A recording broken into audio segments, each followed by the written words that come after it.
Trump delivered a pretty terrifying announcement for our environment and our ability to live in a healthier environment for the world, yes, and just for ourselves, our own health.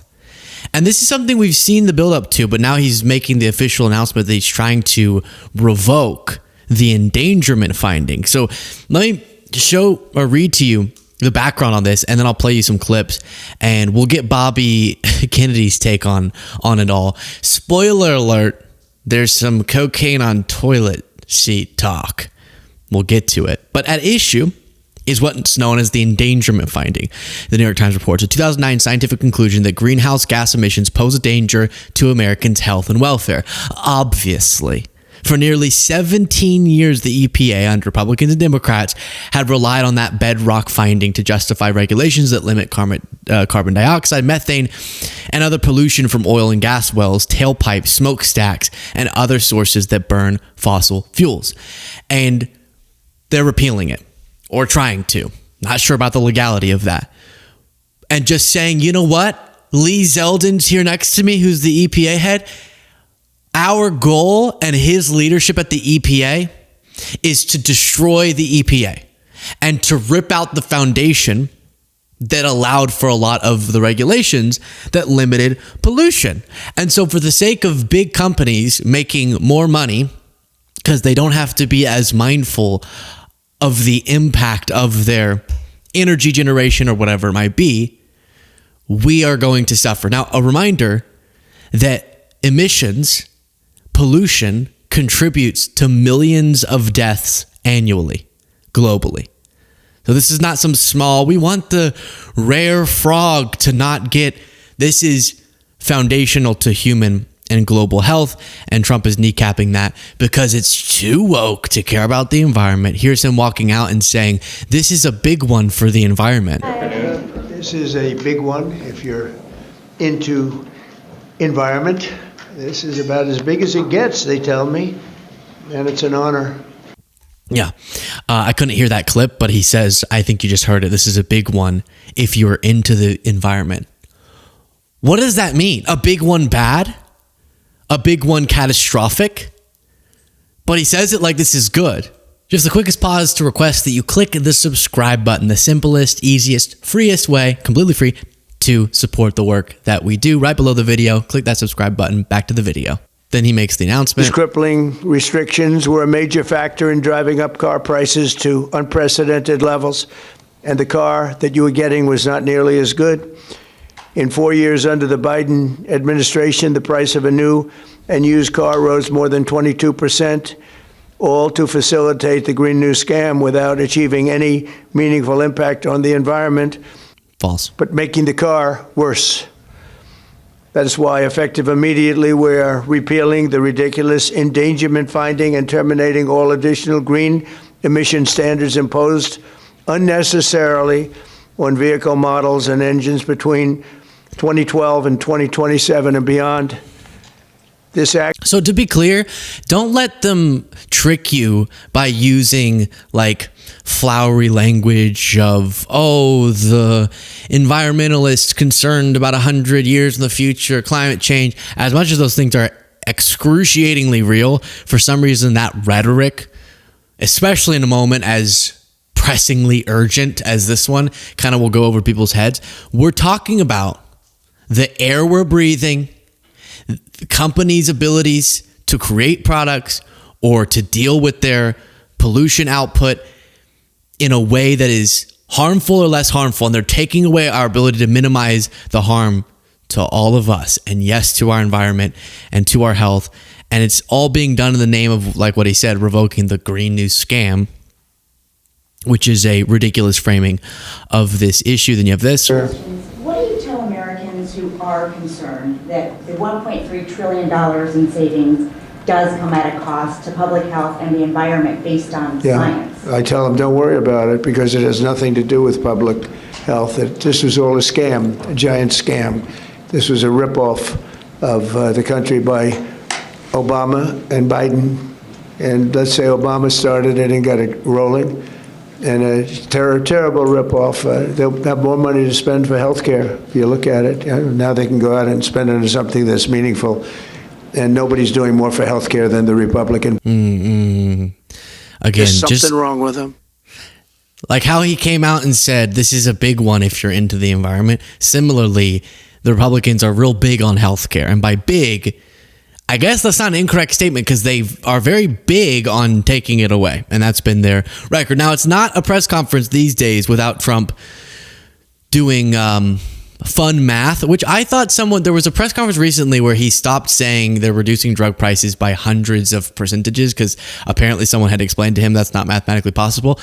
But then I guess he forgot that had been clarified because at the most recent presser, he said 80% reduction. The one before that, he said, is an 80% reduction, which you can look at as a 500% reduction.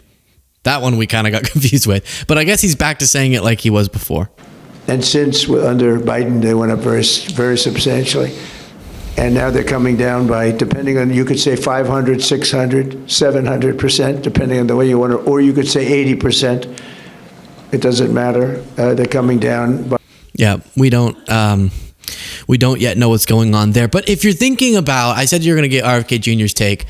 If you're thinking about what this means for our world, for our health, don't worry about it. Whether it be germs or pollution, Bobby doesn't concern himself. And I said, I'm not scared of a germ. I used to snort cocaine off of toilet seats. And I know this disease will kill me. Right. Yeah. So, in all honesty, that clip had nothing to do with the revoking of the endangerment finding. I just thought it was funny. I guess he was talking about germs and diseases. Yeah. How'd you think? Gross. I wonder how you got that brainworm. Maybe sniffing into your head the particles of people's poo was a bad idea.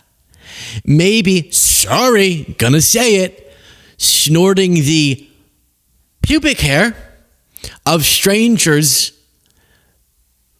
from 3 weeks since the last time the toilet seat was cleaned was a bad idea. Why not off the top of the toilet? Why would you put it on the seat? But this is nothing against our cokeheads. It's just where he's choosing to snort the coke that's confusing me. Now, at this press conference, as always, Trump, when someone else is speaking, gets very, very tired and struggles to stand there. So then he just powerfully examines his own shoes. Freedom and choice look like.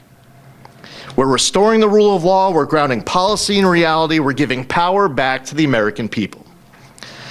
And we're bringing back the American dream stronger than ever before.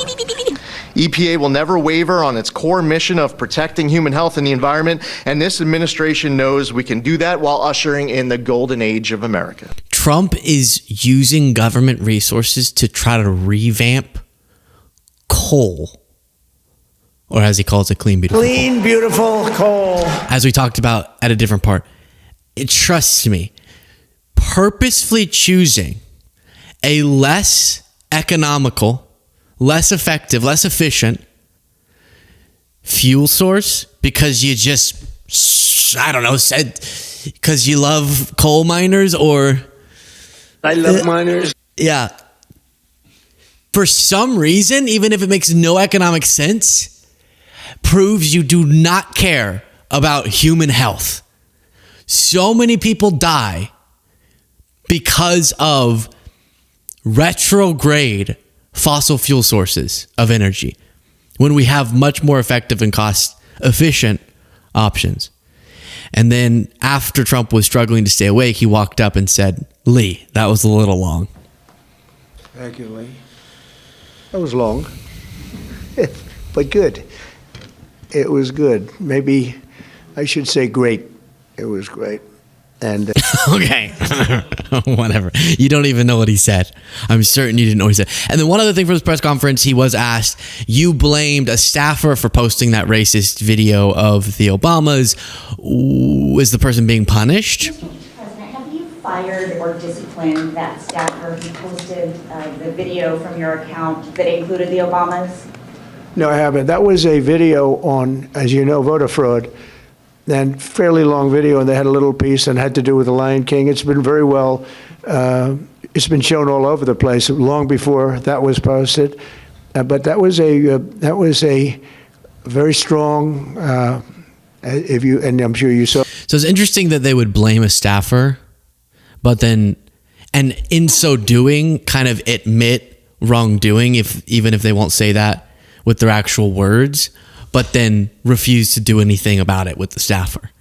And is it not concerning to anyone else that the president of the United States just posts things, or I guess staffers post things without checking what it is that they're posting? Trump's explanation, it sounds like from all the conflicting explanations, what happened was he said he watched a part of the video, handed a copy of the video to his staffer, and then his staffer posted it and didn't check for whenever the ape depiction pops up.